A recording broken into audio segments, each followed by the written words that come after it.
Ito daw nagtiyan dito tayo. Ang palaki ng tiyan. My gosh.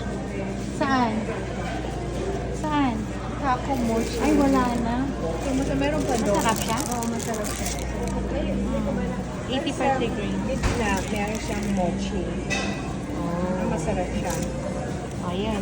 Pampano. Ito masarap ito, diba? Ito. Oo.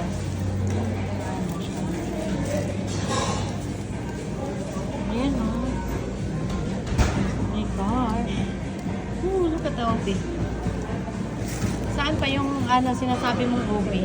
Marble taro. Ayan. Saan? Ayun. Ito siya, oh. Anong laman nito? Ubi sa loob? Ubi, pero may mochi. Ano siya? Mochi. Okay. Ayan, ito daw pampalaki ng tiyan, oh, diba? Ganun